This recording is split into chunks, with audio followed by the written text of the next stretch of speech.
Wow, pag-usapan natin ang Marikina Valley Fault structure of fault line, a crack in Earth's crust. Yan po yan, okay? So yung Marikina Valley Fault, dalawa yan, yung West Valley Fault saka East Valley Fault, yung pula, yun yung west, yung east is yung parang orange. So dalawa po yan, okay?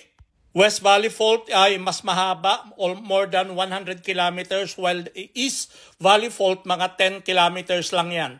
So ito ang gap ng West saka East Valley Fault. So ulitin ko ulit, pag sinabi natin fault line, biyak sa linya ng ilalim ng lupa. So ganyan, may biyak. So pag nag-earthquake, mabibiyak yan. Paano kung yung bahay mo nasa tapat ng lupa na yan? So kakainin ng lupa yung bahay mo.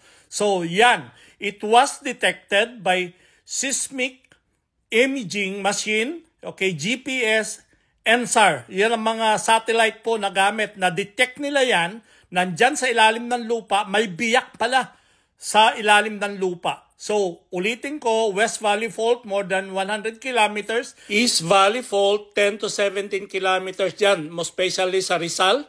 Okay, dyan nagsisimula yung East Valley Fault. So Marikina, yung area na yan, Rizal hanggang Laguna. So tignan nyo na lang kung nandyan po yung mga barangay nyo para makaiwas kayo, mag-ingat po kayo. Nabanggit ko na to nung nakaraan. Ito naman ay West Valley Fault, most especially Metro Manila, yung lugar na yan. Tignan nyo na lang po yung mga lugar-lugar nyo kung nandyan po yung fault na dinadaanan. So yan, sinama na natin ang Bulacan.